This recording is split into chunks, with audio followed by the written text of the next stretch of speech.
it's Movie Lover 120 here, and I'm here at episode 6 of my Halloween horror movie review series. And this today's episode is going to be for none other than 1988's, just by judging by this, is for none other than Child's Play. The original first film that from 1988 that started this whole franchise and started the iconic doll killer of Chucky.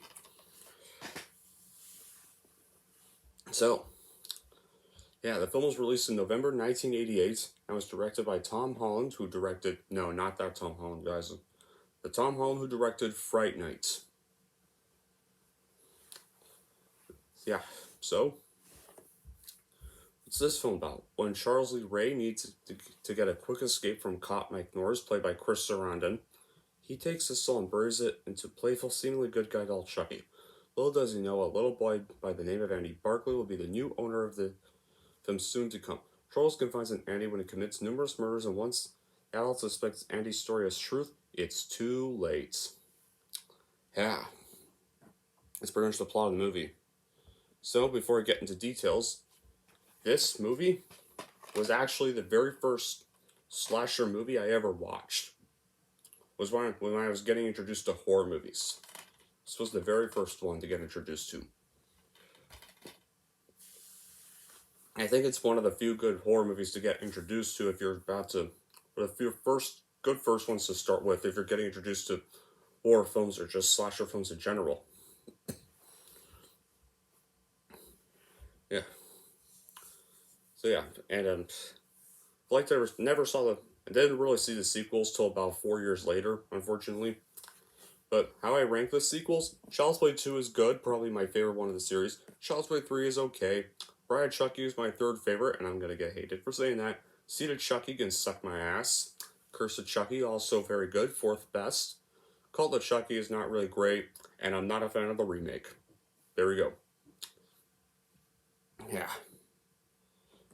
So this one I find my second favorite.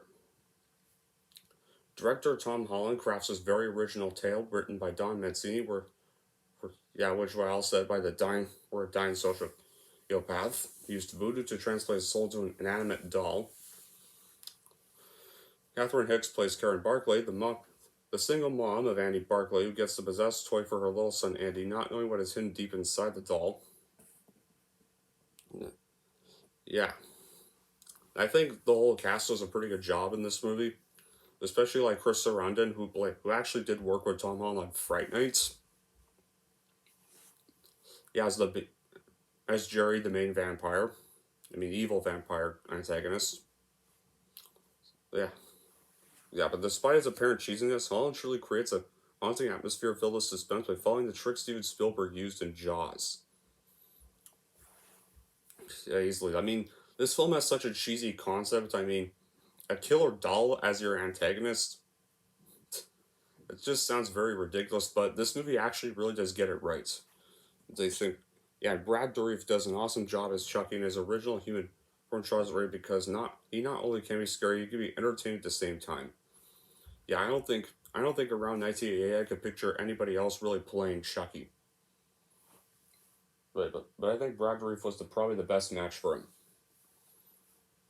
And the effects and animatronics for Chucky are impressive, especially for 1988. Yes, and there's an underrated pre-scary score by John Renzi, a great opening scene.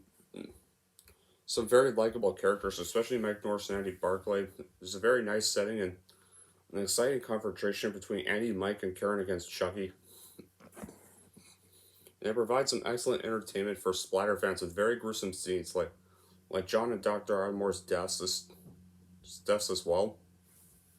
And the story idea of a serial killer transferring his soul to a doll, while a little bit too corny and ridiculous, is actually pretty original.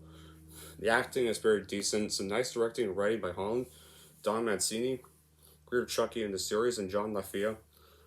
And some memorable quotes too, like, "I am Chucky, wanna play?" and "End of this is the end, friend."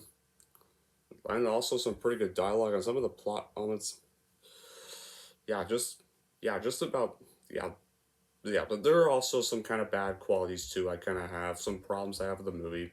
Like some of the plot elements concerning Chucky's possessing his body before he becomes trapped in the doll permanently are a bit hard to swallow, just because he was the first person he told his secret to. I don't see why that should really be true, but the events are kept moving at a fast enough pace that you really won't care. And as, even though John's death is pretty creative, the voodoo doll scene is really ridiculous. Plus, why would John have a voodoo doll of himself in his own house? It kind of makes no sense. So need to continue with errors too, like Chucky's overall sometimes have buttons and other times they don't. And some of the special effects don't really age well either. But all in all, despite those bad qualities, I think Child's Play is a very entertaining horror film with a bit more originality than you might expect. It all builds to a suspenseful climax to Chucky being slowly destroyed before he can possess Andy. And it does occasionally lapse into unintentional amusement at the events, but I still believe this is a pretty reasonably divine motion picture. Alright. So with that being said, despite those bad qualities, I actually still enjoy Child's Play. It's a perfect way to get introduced to horror movies or get introduced to slasher movies. One of the best to start with. Yeah, and still one of my favorite slasher movies of all time. And honestly, here's how I am going to rank Child's Play. I am going to give Child's Play an 8 out of 10. Alright, and that's my review for Child's Play. So, you're wondering, what is going to be the next review? Well, for our next episode, we are going to go into space. No, not Jason X, and not Hellraiser 4. We're going all the way to 1979, when Ripley went on a ship with her crew, and when they got back to that ship from a planet, one of them brought back a creature that he never knew about. Yes, our next episode, guys, is none other than Ridley Scott's iconic 1979 masterpiece, Alien. But until then, that'll be it for this episode. Thank you all for watching, and if you like this and want to see more, then don't forget to like, subscribe to Movie Lover 120.